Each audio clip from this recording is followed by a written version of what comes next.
చేతులకు చెప్పి స్కూల్ సేవ చేస్తానని మీ ద్వారా నేను వేదికకు తెలియజేస్తున్నాను. అదేవిధంగా ఎప్పుడు ఏ అవసరం వచ్చినా కానివ్వండి మీ పిల్లల కోసం, ఎందుకంటే భగవంతుడు అన్ని రకాలు ఇచ్చిన మా పిల్లలు కూడా బ్రహ్మాండంగా అభివృద్ధి చెందుతున్నారు. I'm very happy. మన వాళ్ళు కూడా బీటెక్ ఒక అయిపోయింది, ఇంకొక ఆయన ఎంబీబీఎస్ సీటు కూడా వచ్చింది. ఆయన ఫస్ట్ ఇయర్లో జాయిన్ అయ్యాడు. అంటే మీకు సేవ చేయడం వల్లనే నా పిల్లలకు కూడా మంచి జరుగుతుందనేటువంటి భావం నాకు.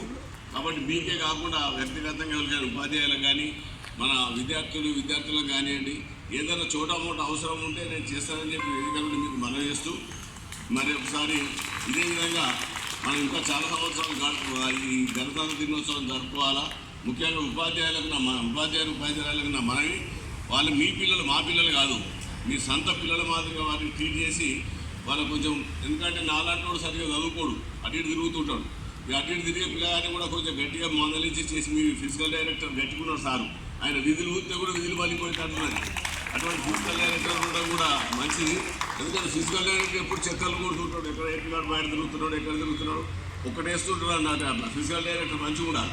ఫిజికల్ డైరెక్టర్ మంచిగా ఉన్నాడు కాబట్టి ఈ స్కూల్ ఇంకా అన్ని రకాల మరి ఉపాధ్యాయ మన హెడ్ మిస్టర్స్ కూడా ఆమెకి, ఎందుకంటే బ్రహ్మాండంగా ఆమె కూడా 2 ఉద్యోగాలు సంపాదన బ్రహ్మాండంగా ఉంది. వారు కూడా మన పాఠశాలకు వీలైనంత సహాయం చేస్తారని భావిస్తూ మరొకసారి నాకు ఈ అవకాశం ఇచ్చినటువంటి మీ అందరికీ నమస్కారాలు, కృతజ్ఞతలు తెలుపుతూ విరమించుకుంటున్నాను. నమస్కారం.